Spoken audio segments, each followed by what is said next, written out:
here with Sammy. How do I say your last name? Bauch? It's Bauch? Bao, actually. I told Bao, Sammy Bao. rhymes with Dow, so that's an Oh, easy. cool. Sammy Bao, man of the Dow. And your dog just entered before we started. So it's the rule. It's the Zoom rule. We're not on Zoom, but introduce your dog. Who is this? This is little Debbie. She Little just Debbie, like the treats you can buy? Yeah, exactly. She's the sweetest. There's also like a rapper named Lil Debbie, which I found out after we named the dog. So it's an interesting one. Sometimes people think it's named after the rapper. It's not. All right. Well, I grew up on those Little Debbie oatmeal cookies, so those are delicious. We gave a bunch of stocking stuffers last year to people, friends in the neighborhood and stuff. So that was fun. Awesome. Hey, everybody. Welcome. We're going to chit-chat a little bit about Wrasslers soon. We're going to learn all about this project, learn from Sammy Bao. I got to say that together now. It's so catchy. Because he had participated in the last Chainlink hackathon, learned a bunch of stuff, launched another project, and now has kind of like used this as a culmination to launch his own project. So we're going to talk about that using Chainlink and all that stuff. So I'm actually really familiar with you because I read all about crypto orchids, and I was involved with that Chainlink hackathon before. So I've been following you for a while. It's really nice to actually formally meet you. Oh, thanks so much, Andy. That's really nice to hear. And if you guys got questions, we got people coming in. You go ahead and drop them in the chat. We got a moderator in the chat to hang out and highlight your questions if I don't see them. But if you have questions about Wrasslers, about crypto orchids, about Chainlink, feel free to drop those in there, and we will have that conversation. Excuse me, I got a little something there. Me and Sammy, he was getting coffee, I was getting tea. Cheers. Cheers. Cheers. Yeah, need that. It's a little bit gray in New York this morning, so trying to wake up. Little juice, little wake up for the GM NFTers. Yeah. Sammy, what NFTs are you tracking other than Wrasslers? Like, what are some things that you've seen that you're really just interested in? Oh man, I gotta tell you, it's crazy to me that I feel like I don't even honestly have time. Oh my god, like it's bonkers, right? So outside of Wrasslers, the stuff that I guess I pay attention to is like I really like the Creative Commons or CC0 or like really open stuff, right? So like I'm a big fan of Blitmap and all the work that Dom does, right? And that stuff. And so I played around last night with like some Blitmap stuff and the crypto toads, right? Like jamming those together. It's really cool to have like art that I can take and play with and mash up, and it's all just sort of allowed and culturally relevant and whatnot. And of course, like I'm very active in like loot builders communities and paying attention to a lot of the stuff going on around that project. I mean, it sounds like loot. People in the loot community are looking at how to scale, where to go, what L2, where will they bridge, things like that, which you've addressed with Wrasslers by going to Polygon. It's kind of a necessary component if you're adding these game elements to it. I agree, and that's sort of a big part of what Wrasslers is trying to solve. It wasn't as clear to me that would be a big challenge starting out, right? But it's sort of increasingly clear to me that we're living in a multi-chain world, and I don't know. I feel like I'm pretty new to the space, so this feels hard for me to sort of say, but I'm just like not really convinced that like bridging NFTs all over the place to play games with them is like an acceptable user experience, right? So Vitalik has proposed this sort of system of sort of receipts and proofs and being able to migrate these things, and I don't know, man. It's like I don't know that these assets for games like need that security. So particularly in like the loot builders Discord, there's like been a lot of energy and excitement and cool ideas around how can you use the layer 1 token in a game that's on a layer 2 contract. So yeah, what we're doing in Wrasslers, we're sort of calling a meta transaction middleware. Well, let's get to it here in a minute, because you started and said you're new to this space. Your opinions and your ideas are incredibly valuable, and to everybody listening, we need new people in the space. So if you're new, bring those fresh ideas, because that's really what pushes this space forward, is people being challenged on their ideas, Right. realizing where is their user. Like if I use MetaMask, I've been using MetaMask for 4 years. I know how to do it. Right. So that's not a speed bump for me anymore, even though it probably should be, right? There's this user experience in DeFi, in NFTs, that it's hard to recognize. Yeah, So and that it's is still also very like, you know, appreciated. I think like, we're just gonna talk about games and NFTs and stuff, and it's like that for me represents a huge opportunity to bring so many new people in as users and introduce them to Web3 that way. But yeah, I mean, it's just, sometimes I feel just a little big for my britches, right? And Man, Chainlink Hackathon. Yeah, yeah, you've been doing it now. You're launching your own two awesome. projects, dude. I, You're legit. You have OG credit in my book. Let's get started. It's I know. Chainlink Live.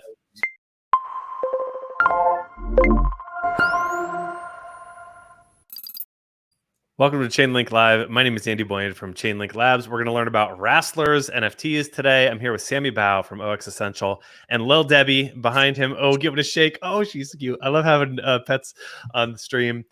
Sammy, thanks for coming on. We already got into talking about all sorts of stuff in the intro, but let's dive right into Wrasslers. Sure, Give us the pitch. What's Wrasslers about? Yeah, absolutely. Thanks for having me. First of all, Andy, Chainlink's been a great partner and really instrumental in me getting into Web3, through the hackathon in the spring.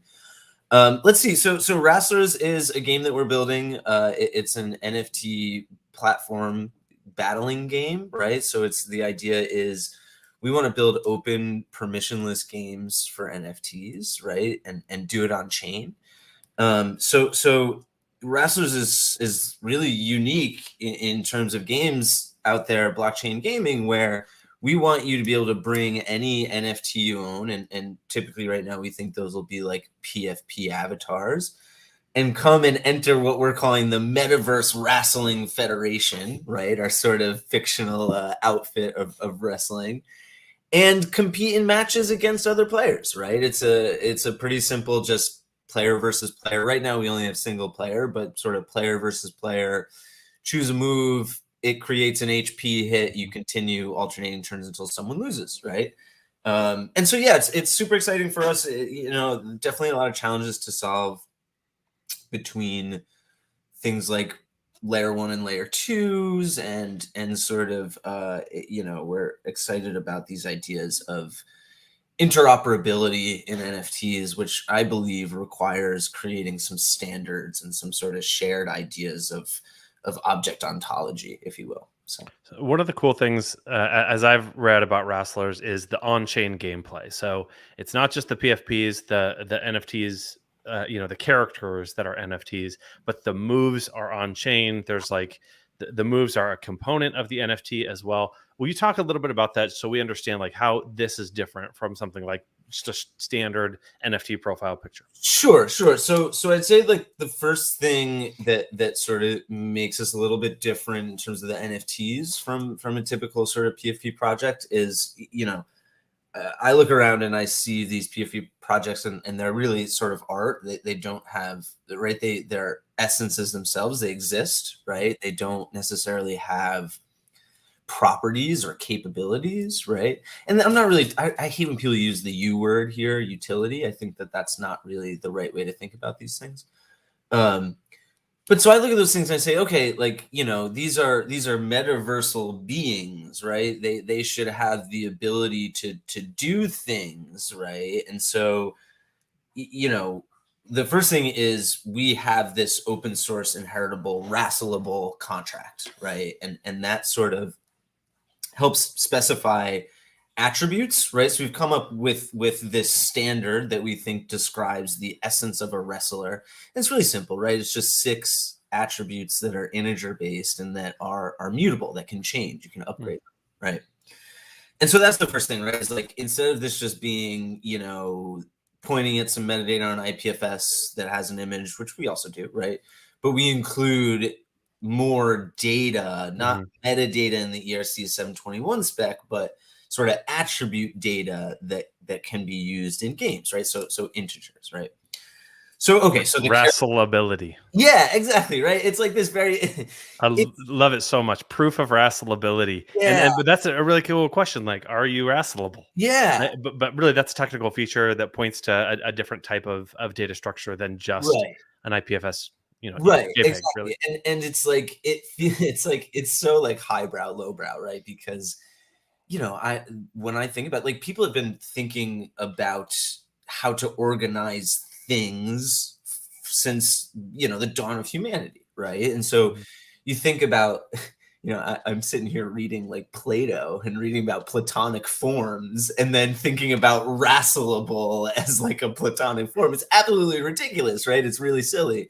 But I think, that's the classic start silly sort of thing, right? Can be very big.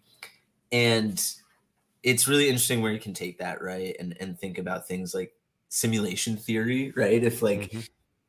If we're living in a simulation, somebody did that work well, right? Of like finding the edges of objects. They screwed up in some places, like dongles for a long time. Was like, what are you guys doing? Like, organize this better. But yeah, right. So that's sort of like the heady, weird aspect. And then I'm like, There's a ton of research. I come from a games research background. There's a ton of research about identification and character liking and attachment. Where, like, if you just look at World of Warcraft avatars, EverQuest avatars, Maple, RuneQuest avatars, all the way down, people get really attached to pixelated JPEGs yeah, because not just because it's a pixelated JPEG, but because there is effort put involved in that. In crypto, like there's funds, right? There's yeah. some sort of identity stake. So there's a lot more to that than just plain utility, right? Mhm. There is this heady connection as well, and so it's really interesting that we're able to start seeing this heady connection happening in the JPEG world, and Yeah, now think, well, what can we do with them beyond just like it is a financial asset that may or may not appreciate right, any of that. It's like, there's these other gameplay elements right. that are really technical elements that line up with other things like Mhm. composability and DeFi Right, and exactly. all sorts of opportunities there. Exactly. Yeah. Yeah. It's like DeFi really gets it, right? The sort of the Lego monies and whatnot. I'm not a big DeFi person, so but it's like, yeah, I'm a little bit surprised. I shouldn't be, right? But I'm a little bit surprised with, I go and talk to some NFT projects and they're not really interested in decentralization, right? It's like they want to build their own game, their own sort of walled garden, and I'm like, look, like I want to convince people that doing this, playing games, building tokens in a compatible sort of interoperable manner is positive sum, Hmm. right? It's like it generates sort of like some more tokens that are wrestleable. That incentivizes more people to go out and build experiences on top of wrestleable, right? Like we don't own those attributes, right? Anybody can go and build a competing game that uses those same things, right? And so as there's more games, that incentivizes more token developers to use this, right? And so it creates this really interesting, and the value of the individual tokens go up Hmm. because now there's more stuff to do with it, right? And so that's what's really sort of exciting to me is that like not only is this future I envision a more friendly sort of user experience, but it's positive sum economics in terms of games and tokens and assets and developers. I think this is a really thoughtful point, Sammy. We've seen Minecraft and Roblox and games where customization Fortnite to some extent, right? That people can do their own custom servers and skins. I'm not sure how Fortnite works. Actually, I shouldn't say that. Boomer, boomer on Fortnite. Um, but there is clearly like this market for customization, and when Yeah. things open up, when the tooling opens up, those games, those environments have been really successful. Well, what happens when it's built on Polygon on Ethereum, and those are not walled gardens at all? And I can make my Bored Ape wrestleable, and I can, do whatever it happens to be Right. in this way. That's a game changing opportunity when that's the metaverse right there. That's what it Yeah. is this whole open virtual world that you can go Yeah. anywhere in. Yeah. And so I think you highlight some interesting tensions that I think we're working through, which is right, like who makes something wrestleable, right? Hmm. And so our first attempt was like you described, where you can come to the site and choose any layer one NFT you own, and we'd mint a derivative for you on Polygon, right? So Hmm. we'd copy the art and the Polygon contract then would inherit wrestleable, right? So that was our first way of getting compatible tokens. Got banned from OpenSea. It's like we were like, taking people's IP, right? It's like, that's not right. So now this next attempt is like, okay, what if we sort of, have this contract on layer 1 that sort of wraps in a way. We're not in like a custodial way, right? But literally just instead of those mutable attributes being on the NFT contract, it's on this like Wrasslers save state contract, right?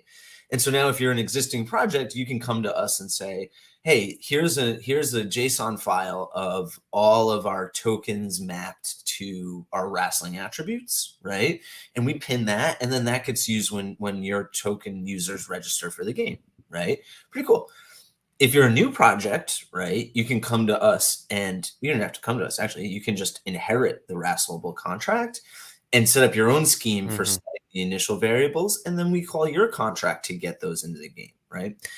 And then I think the really cool thing, right, is because this is all productized, and it's like because these contracts are just like open source, is like you could imagine OpenSea creating a lazy mint a wrestler thing, right? So now it's or just in the lazy mint is that it's a checkbox. Right? Yeah, exactly, right? And so now it's like any artist could come or could collaborate with a writer and create some tokens and they'll be eligible, right? So it's like literally that sort of creativity contribution that you mentioned at like various levels that I think is really cool, right? There's so many fun metaphors here, Sammy. Like for the idea of wrapping an existing NFT and giving it wrestleability, it feels like sitting your NFT down in a chair in the Matrix at movies, jacking them in, and then they step out in their embodied form with wrestleability. That's good. I hadn't thought of that. I was worried about this. I was worried we were just gonna hit it off and just jam about bizarre future states, which I absolutely love. And so I do want to come back and talk to this, but I also want to talk more about Wrasslers, specifically what's going on, what people can do. You're using Chainlink in Wrasslers, Chainlink VRF. Talk a little bit about how you're using Chainlink. Sure. Yeah. So the first way, I just sort of mentioned these various ways we have of adding characters or tokens to the game. If nobody's, right now, so you can choose still any NFT, and right now, rather than making a derivative of it, we're just sort of saving some state on L1, right? And on L2, then we randomize the starting stats for those types of tokens, right? So make a call out to VRF, get back a random number, fan it out into 6. And then, it's like, I feel like using VRF is like, you got to be a fan of modulus, right? It's like, I've never really used that in my programming. And like every time I use VRF, it's like, oh yeah, just use modulus, right? But so, we sort of do some clever math. So it's like, your starting attributes start between 100 and 350, right? So we didn't want you to end up with 0 attack or whatever. Yeah. So we sort of offset and use a modulus. That's the announcer. That's my job. Get up there with a microphone, wrestling. That's a V2. Okay, I'll talk to you later. Yeah. So that's the first way we're using VRF, right? And then we do a VRF per match, right? So every match will get a randomness seed that gets persisted on the contract, and then through that seed at each turn, right? So when a player goes to take a turn, the contract will choose 3 moves from our moves list that are available to the player. So that's like another aspect of sort of randomness. And then, the user, right, the user seed is actually choosing the move. And then that gets submitted in a transaction. And, at this point, we already have the VRF seed from Chainlink, right? It's only 1 call per match. But then we combine that with things like the block timestamp and difficulty to add a little bit of pseudo randomness throughout the match. And so, I think, the final place it comes in is like every move has like a plus or minus 24 HP that we just call like the luck modifier. And that's just to simply, it's like this way, the way it's written, it's like every even if you play a match between the two same characters, like every match is going to be different. Even if you choose the same move, the move outcome is going to be different, right? It's like it's just the way to have the varied gameplay, right? So, you know, professional wrestling from the 80s may not have been always totally real. Yeah. But wrestling on Polygon is absolutely real. I just want to dig in for this for a minute, because I feel like this is a point that gets overlooked in a lot of these times, is when you call Chainlink VRF, you get a long string of randomized numbers. Like it's a whole bunch of integers in a row. Yeah. And so by calling modulo, you're saying like, look at this portion and grab numbers here, here, here, here, and here. So like you can do one call and get a whole bunch of multiple random numbers. That's what a lot of projects are really doing. Yeah, that's a little bit more advanced than what I'm doing, to tell you the truth, right? Oh, We okay. squash it down. You know, so like the modulo is like, if you get you know, if I have 80 moves, right, and I get this massively long random number, the modulus is like the remainder in division, right? Oh, so cool. You divide it by the length of the thing you want to select randomly from and get the remainder, right, the modulo. And so that's just the way to know that it basically coerces the big number into one that's the size that you need. Cool. That's a great developer tip. How did you get started in web development? You have kind of a cool path in starting to develop NFTs and things like that. Chainlink hackathon success story. Talk a little bit about that. Into Web3, sure, yeah. So let's see. I'm terrified people are going to go find my old tweets being very dismissive of something like CryptoKitties, right? I have been aware of the space for a while, but just didn't really engage with it. Wasn't really into it. Kind of, you know, had wrong ideas about the people that were in it, I think. And like, I was working in SaaS, and it's like, I actually much more identify with the folks I've met in this space than I was working with in SaaS. And so let's see, I was actually winding down another startup. I had started a company with some buddies over COVID. You know, we had some customers. We were not looking to raise money. We didn't have enough customers to feel like we could keep working on it. So I was winding that down. And this was during, I think, February, right? When it felt like NFTs were really like going mainstream. There's like, I think the big Beeple sale probably had a lot to do with it. And, but I worked at VaynerMedia early in my career. So I'm friends with Gary and AJ Vaynerchuk, and they, you know, I have a lot of respect for them, and they are just have been right about so many things that I was like, all right, if these guys are really paying a lot of attention to this, I gotta do a deep dive. So what ended up doing was, you know, I was applying for jobs, writing cover letters, right? I was like, I can't do this all day. So I started diving into NFTs and sort of, you know, just jumping into Discords, looking at projects, reading contracts, right? And then I felt like I had a handle on it. Came up with the idea for Orchids, and then sort of said, okay, like let's try to make this happen. Which is kind of funny. That's how I got into like web development too. Is like I had an idea for a thing, and I was like, all right, we're just gonna make it happen, right? And it's like, it's always, my whole career has been that, right? It's like I'm a professional Googler, right? It's like, but yeah, so that's, you know, what happened was I found a great Chainlink tutorial. Shout out Patrick. Patrick. Love those shout outs, Patrick. And I found a great tutorial for doing like an NFT with Chainlink VRF stuff. And I, you know, looking at the docs, I saw the banner on the Chainlink site, like, hey, virtual hackathon. I'm like, sick. Like, I love having enforced deadlines, you know. It's like it's good, because like otherwise I'll just go forever with like, oh, here's another clever idea. It's like, it's nice to be able to have to keep things tight and small. So I signed up for that, jumped in the Discord, you know, and was off to the races, frankly. I mean, that's the sort of story we try to explain. Just join, and like, you got some idea, you don't know how to do it, join the hackathon. There's the resources there. It's easy links to all of the tutorials, and this hackathon that they're doing next, the fall hackathon's coming up. People can register now. Has way more. You'll be jealous if you go and see as to what they have now. What they had last time was amazing, and now it's like it's a whole festival. It's a month-long thing. I'm ineligible, Andy. I can't participate. Oh, what do you mean? Join up. Everybody can join up. They're trying to get me to join up. I don't have time, but I gotta figure it out. Maybe I should. Maybe I should. No, it's just such a great story. You launched Crypto Orchids out of that as well. Yeah. I have a seed pack. So I got a Crypto Orchids, full disclosure. I haven't, what do? You plant them and you grow them. How did this work? Just give us like a quick.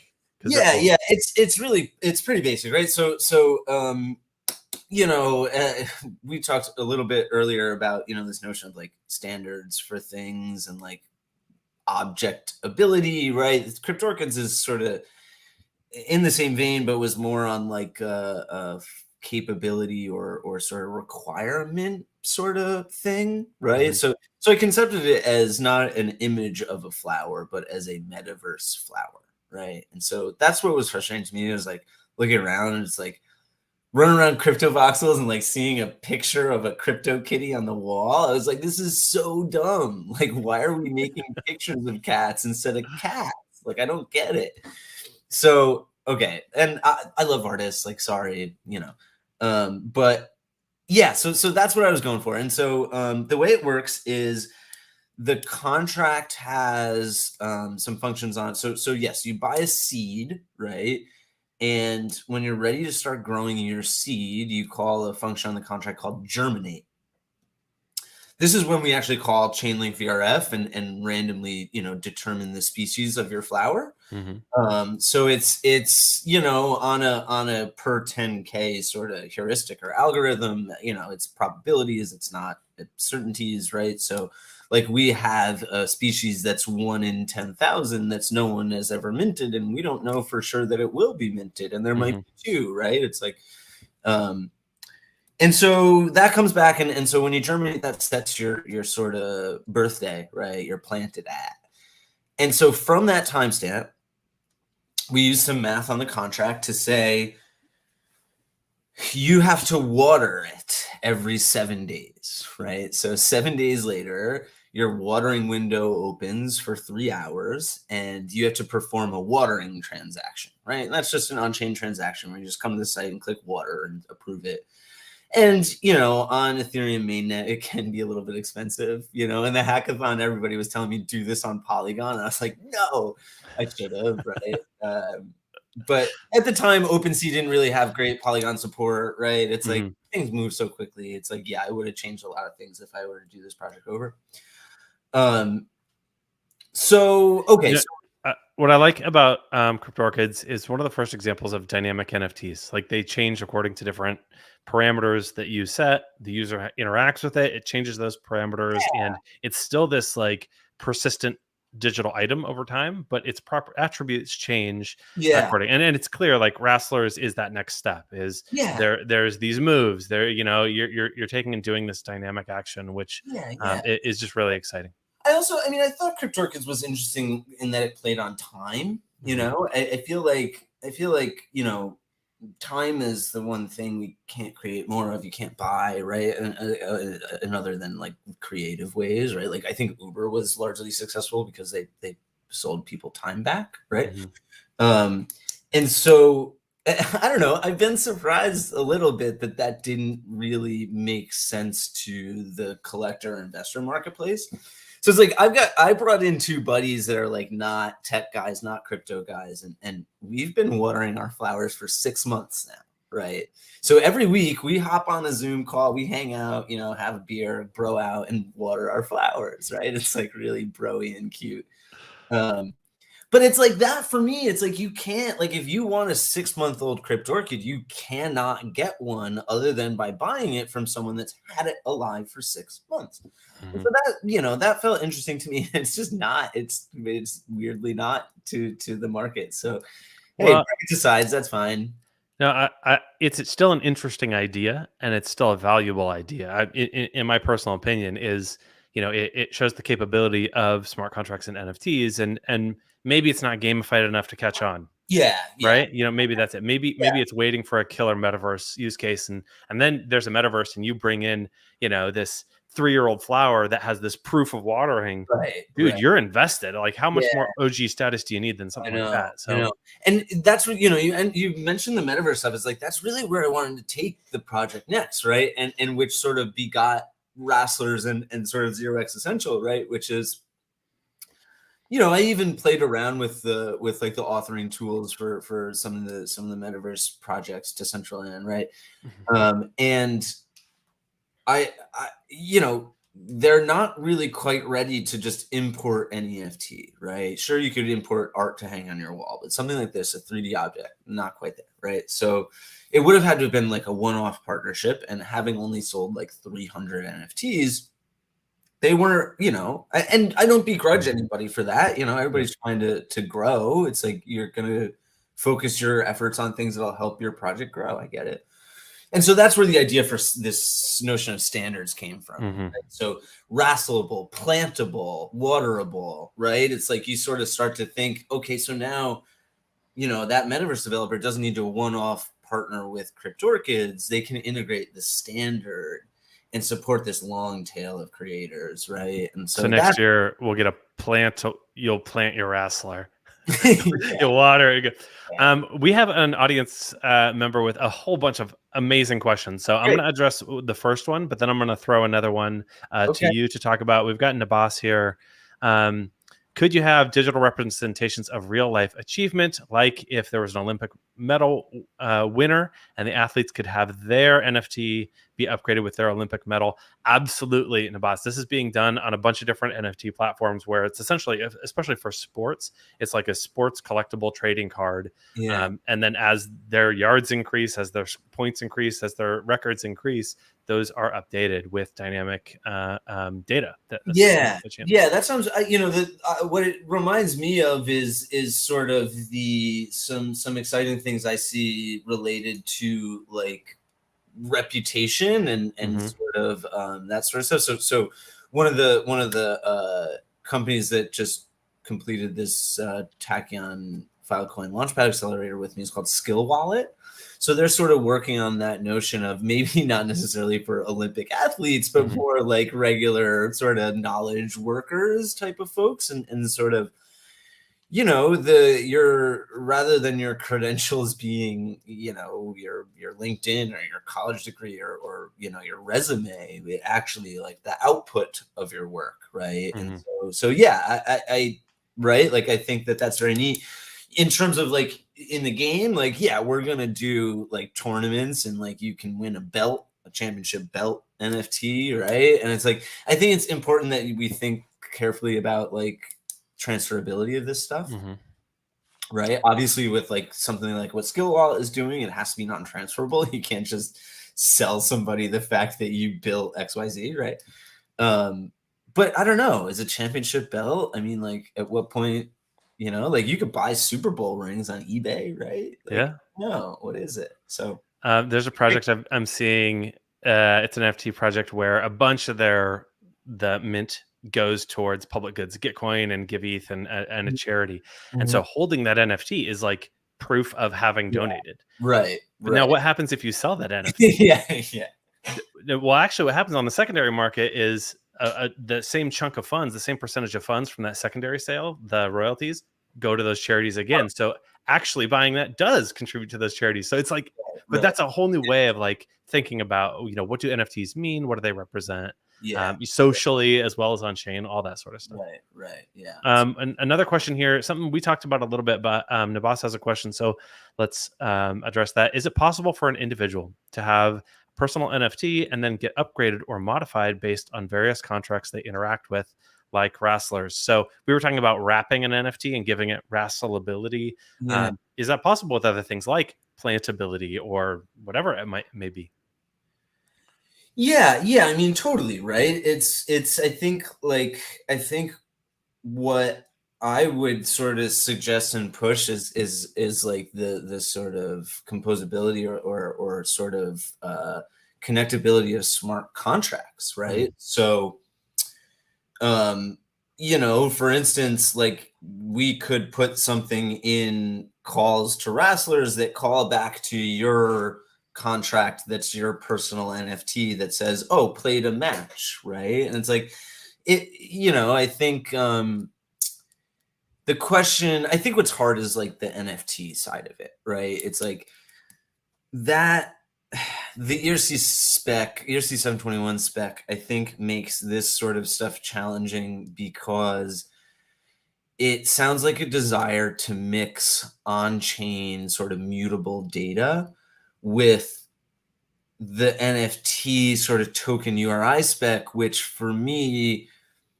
it's like you either have to do on-chain art, which severely limits the, you know, the size of the art, or the creative ability of what you can do with the art, right? You have to do these like small SVGs. Or you push your token URI off chain, right? And so now your metadata that all of these platforms like OpenSea are going to display becomes immutable, right? So when I see questions like this, and I know some people that are working on EIPs for stuff like this, or like working through these problems, but it's like the NFT spec just makes it very hard to combine mutable data, like, oh, you got upgraded or modified because you took this action, right, with artwork or something that you'd be proud to hold as an NFT, right? So yeah, I might suggest that, like, I don't know that the best approach here is to have a personal NFT versus, like, you already have your address, right? So it's like we can sort of create these sort of similar save state sort of things that track what you've done with that address, right? So in Wrasslers, we keep track of your win and loss record, right? And that's irrespective of the NFT you're using to play, but it instead records based on the address you're using to take those actions. And so even, this personal NFT could make a call to Wrasslers and say, what's this player's record, right? And include that in some data. So yeah, I mean, the answer is yes, right? Yeah. The answer is always yes. It's possible. Everything's possible. But, it sounds like, there's a composability and bridging question needed. Like something that we were talking about at the top is those things aren't easy yet. And so that's an opportunity for growth right there. But, the utility is the wrong word. Now you got me thinking about the word utility. The creative opportunity, I want to say, is so great with that. Like I think about if I've got some Stickman NFT, I'm just making one up, Yeah. and I wrestle it and I lose, maybe on on Ethereum on the main chain here, my Stickman NFT gets a bruise or something, right? Yeah. There's all sorts of fun creative stuff you could do with composability and bridging that. Yeah. But I think you're right. Like there still is work that needs to be done there. But one of the things that's so exciting is there's so much passion and interest right now in NFTs that things like Wrasslers, you guys are pushing the envelope. Well, here's what can be done. Here's what that looks like in practice. Yeah, right. Flowers, nobody cares about watering flowers. Okay, what do they care about? Right, those are really important questions to ask. And cool. We're kind of running on time here. Thank you for the great questions, Nabas. Sammy, we covered so much, man. I'm going to talk to you again and more soon. Tell us about kind of what's the roadmap, short term, what can we expect from Wrasslers and OX, and then a little bit longer term, what are the things we can keep an eye out for? Yeah, so short term, I'd say, we're sort of working right now on like meta transactions and sort of moving more towards this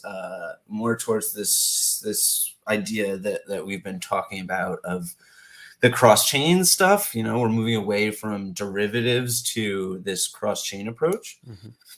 So that's sort of the immediate thing for me, and that's like I'm trying to get that out the door today.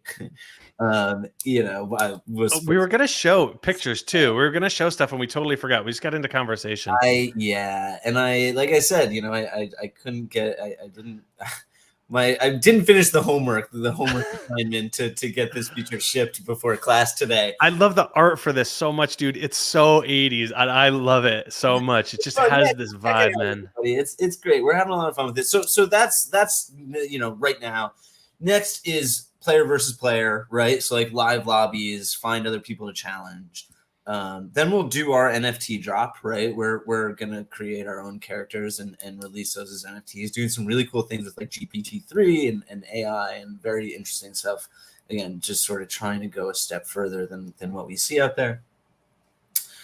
We're exploring play to earn, right? So we think we'll do a RAS token and we'll do revenue share, right? So if players are taking actions, They would. Just think about this belt. I don't know if that, or ring, there's some theming things you could go there, just as a heads up. I'm not going to offer you, if there's a creative opportunity, you gotta go. Yeah. Okay. So that's one, and it's like, it's cool to think about rev share on that. Mm-hmm.